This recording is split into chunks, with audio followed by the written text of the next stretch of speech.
Assalamualaikum warahmatullahi wabarakatuh. Selamat pagi. Di video ini kita akan membahas bagaimana membuat helper function di Laravel. Jadi helper ini merupakan file yang isinya adalah fungsi-fungsi yang bisa kita panggil nanti di controller, di view atau di model ya, sesuai dengan kebutuhan kita. Oke, di sini contoh penggunaannya adalah misalnya kita mau membuat bilangan ribuan misalnya, jadi 100.03 kali atau 100.000. Nah, kita bisa menerapkan helper di Laravel kita. Oke, saya langsung saja.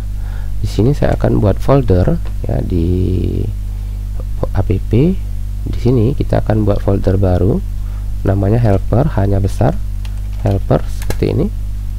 Oke, sudah selesai. Kemudian berikutnya kita akan buat file baru. Kita simpan di folder tersebut di app helper.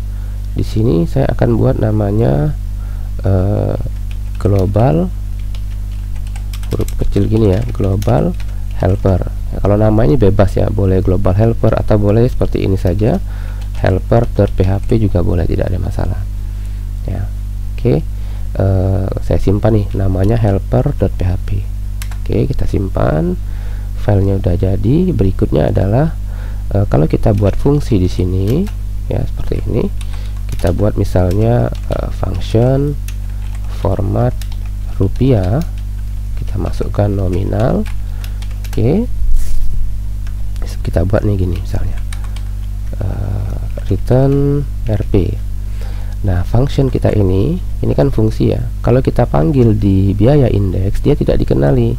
Misalnya kita panggil di sini nih, format rupiah, kita masukkan nominalnya, item jumlah, kita simpan. Kalau kita refresh di sini, harusnya Laravel tuh belum kenal ya. Laravel akan bilang tidak bisa memanggil fungsi format rupiah atau fungsi format rupiah tidak didefinisikan.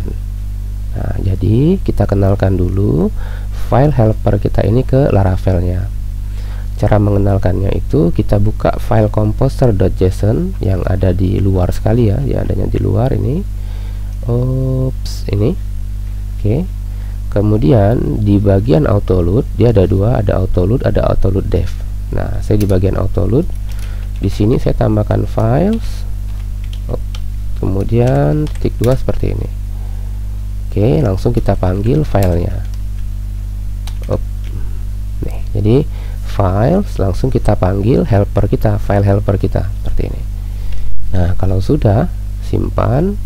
Kemudian kita buka command line, ketikkan perintah composer dump autoload.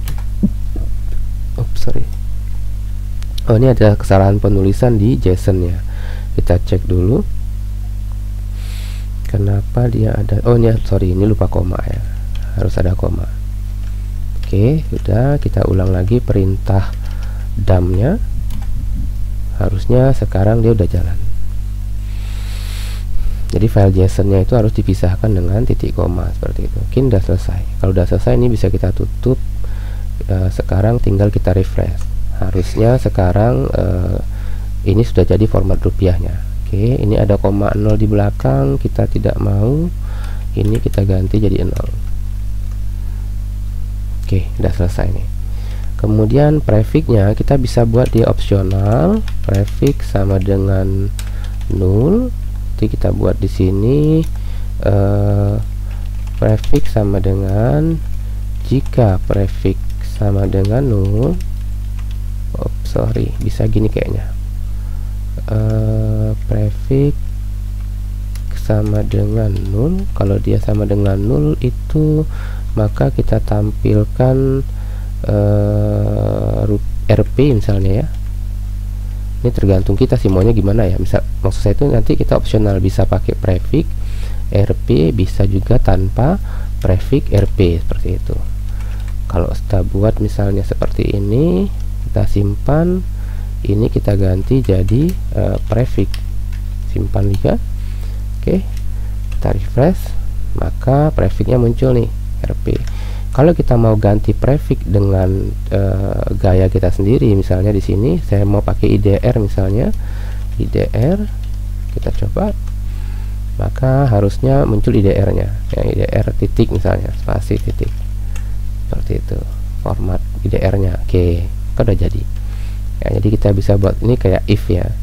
Jika prefixnya null, maka jika prefixnya ada isi, maka munculkan isinya. Kalau tidak, maka munculkan RP. Ya, jadi kalau tidak saya isi, misalnya prefix ini, berarti dia null. Kalau dia null, maka dia munculnya RP seperti ini. Oke, nah, nanti helper ini bisa kita gunakan juga untuk file-file lainnya. Namun masalah di helper ini adalah kadang-kadang nanti programmer bingung ya. Format rupiah ini asalnya dari mana gitu. Kok tiba-tiba ada fungsi namanya format rupiah. Jadi mesti cari-cari dulu file helpernya. Seperti itu. Nanti ada satu cara lain lagi, dia bisa menggunakan namanya thread ya. Oke, nanti kita akan bahas thread itu di video berikutnya. Untuk video ini saya cukupkan dulu. Assalamualaikum warahmatullahi wabarakatuh. Selamat pagi.